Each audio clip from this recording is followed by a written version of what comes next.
Разновидноста на животните облици, стотина влюбеници во природата ја преточија во биофотографии на изложбата Урбани безрбетници.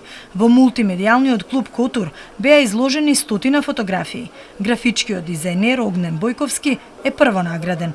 Тој е влюбеник во микрофотографијата, а пленот во Пајакова мрежа ја подготвил за 2 дена. Многу е тешко фокусот да се долови, бидејќи мрежата постојано мрда, ветар дува дека е сликано надвор.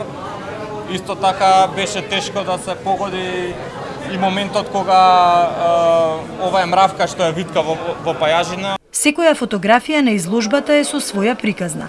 За посетителите, безрбетниците се главната алка во синџирот на биолошката разновидност во урбаните средини и вистинско природно богатство кое недоволно се вреднува и чува. Јас студирав на факултетот биологија и хемија, така да се тоа ми е, да речам, блиску.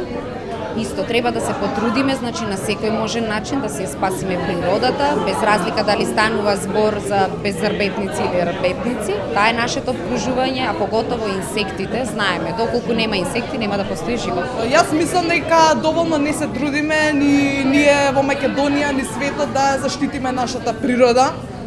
И мислам дека треба малце повише превентиви да се превземат.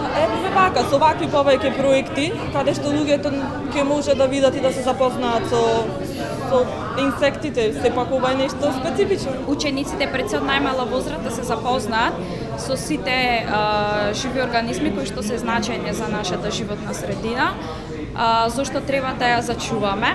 Според биолозите, безрбетниците се најстрајните животински видови во градската урбанизација, но сепак за нив се знае многу малку, исто колку и за заштитата на природата. Сега е актуелно и загадувањето на водите со многу пластики, што сепак треба да се покрене свеста на граѓаните и да се превземе некоја поголема контрола. Изложбата на биофотографии се организира по 9-ти пат.